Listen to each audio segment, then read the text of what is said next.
105.1 FM. Twese hamwe birashoboka. We got you updated. This is Radio Imanzi News in English.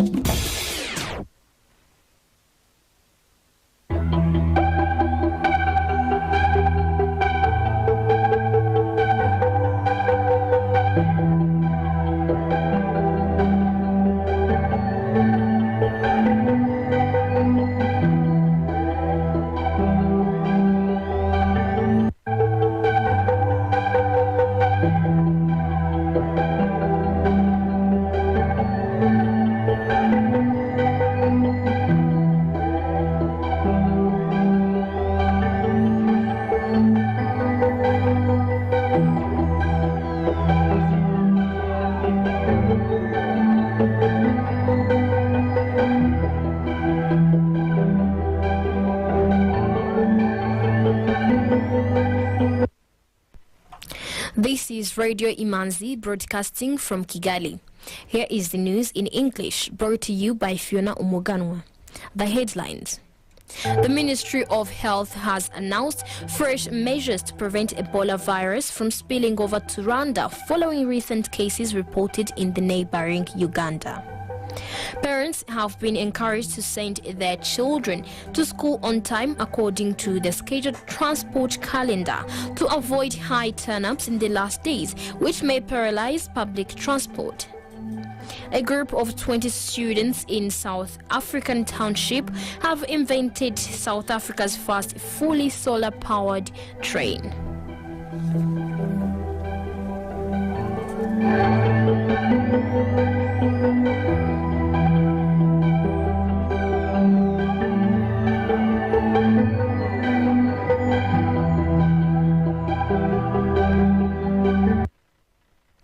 Welcome back.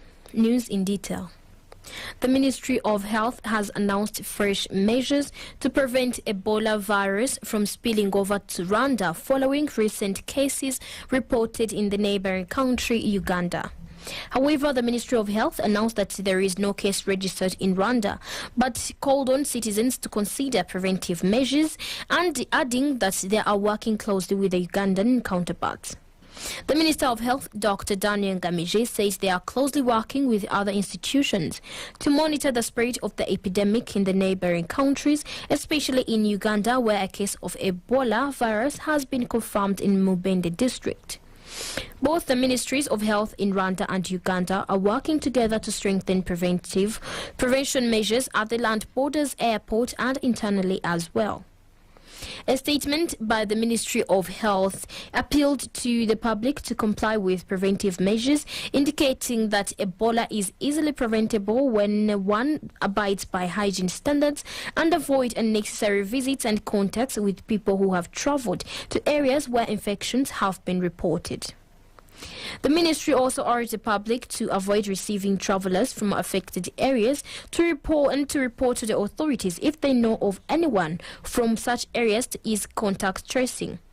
The ministry also provided toll-free numbers to call in case one has had contact with a suspect or suspects they have symptoms of Ebola. The toll-free numbers are 112 and 114. The Business Development Fund Management has announced that it is moving out of the quasi-equity investments into small and medium enterprises as this form of financing was not performing well. It made the revelation while appearing before the Parliament's Public Accounts Committee to respond to public finance management queries that were raised by the Auditor General's report for the financial 2020-2021. Under quasi-equity scheme, BDF was co-investing with the project owner in order to help startups get the required funds to run and grow their businesses without the exigent collateral requirement. Normally, the financial institution is supposed to gradually exit from the project as entrepreneurs get empowered, repay the amount they owe, and fully run the ventures after they become successful.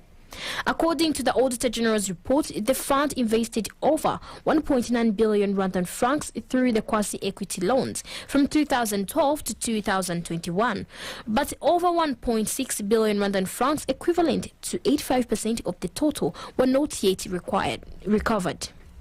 The Auditor General recommended the BDF management that it should make thorough assessment of businesses it wants to invest in and do due diligence to ensure that they will be profitable so that the owners are able to pay back. Parents have been encouraged to send their children to school on time according to the scheduled transport calendar to avoid high turn-ups in the last days, which may paralyze public transport. The call was made by Igitego, the head of the Quality Assurance Department at the National Examination and Schools Inspection Authority, NESA.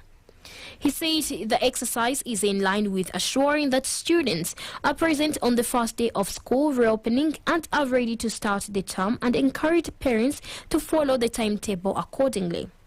Kavutse further pointed out that generally the schools are ready to receive the students accordingly. However, he also urged those who are not yet ready to be prepared and parents to send students with full requirements.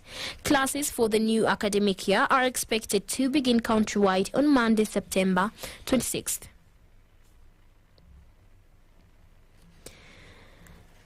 Ndaisaba Emmanuel, Executive Secretary of the National Council of Persons with Disabilities, says a program has been launched to assist people with hearing and speaking disabilities, and sign language will be added to the country's 4 commonly used languages, making it the 5th. According to RSSB employee Hitman Regis, advocacy will be done for the expensive prostheses so that everyone can afford them at a low cost. According to the 2012 census, there are 446,000 people with disabilities, and the NCPD says the census for people with disabilities will be conducted in October, and they expect to enumerate approximately 1 million people with disabilities. About 50,000 students in Kigali have completed their civics education program. These young people were taught values such as patriotism, to respect for their parents, discipline, and how to improve their talents during their 2-month vacation. These trainings, according to the students, help them avoid misbehaving during the holidays because they learn to fight drugs and alcoholism and to respect their parents and elders. The mayor of the city of Kigali, Prudence Rubingisa, noted that this program has benefited these young people. He said that they intend to improve the program so that students, including their scholars, will be able to participate even after they return to school.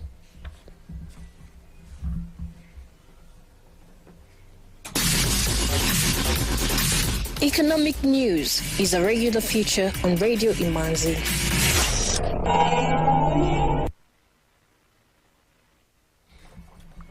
The Rwanda Stock Exchange market report of today. The trading session recorded a turnover of 22,458,400 Rwandan francs worth of bonds traded in 3 deals on the fixed income market, while the equities market remained quiet. The equities counters closed with Blairgwa at 170 Rwandan francs, Bank of Kigali at 272 Rwandan francs, I&M Bank at 43 Rwandan francs, Simergwa at 120 Rwandan francs, MTN Rwanda at 176 Rwandan francs, Equity Bank at 440 Rwandan francs, Kenya Commercial Bank at 370 Rwandan francs, National Media Group at 1,200 Rwandan francs, Utrumi Supermarket at 104 Rwandan francs, RH Buffalo at 526 Rwandan francs as the market closed. The currency market review of today. The Kenyan shilling buying price was 8.5 Rwandan francs and the selling price was 8.7 Rwandan francs. Tanzanian shilling buying price was 0.44 and the selling price was 0.45. The Ugandan shilling buying price was 0.26 and the selling price was 0.27. Burundian franc buying price was 0.49 and the selling price was 0.5. The US dollar buying price 1,029 and the selling price 1,050. The British pound buying price 1,155 and the selling price was 1,179. The euro buying price 1,011 and the selling price 1,031 Rwandan francs. Some items of international news on Radio Imanzi.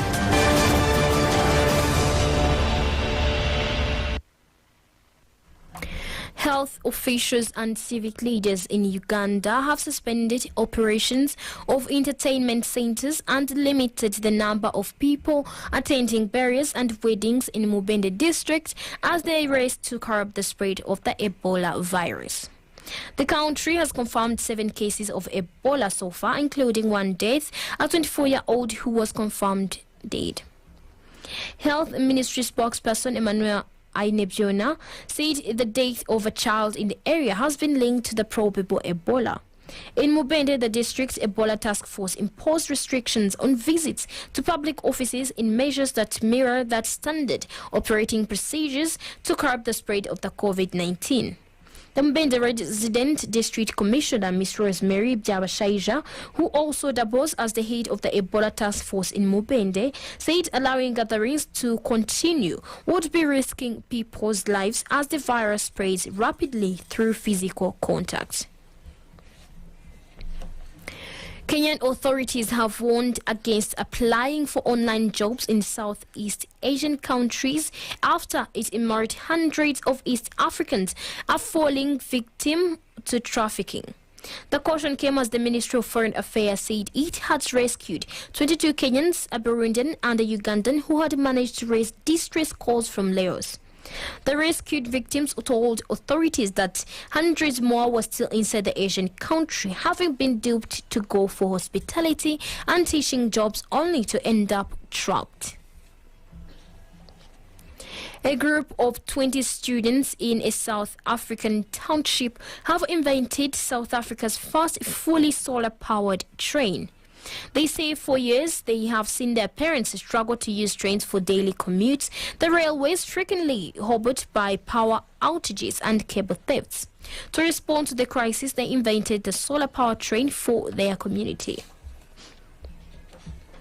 The defense ministers and chiefs of staff of the G5 Sahel countries held an extraordinary meeting in Niamey to consider a new strategy for the anti-jihadist force after Mali withdrew in May. The one-day meeting aimed to discuss the new configuration of the joint force after the withdrawal from Mali and the departure of Barkhane from the country, according to the final communique. The West African leaders also agreed at the emergency summit to impose gradual sanctions on Guinea, ruling military over its inflexibility in setting a date to return to civilian rule. With that, we come to the end of tonight's edition.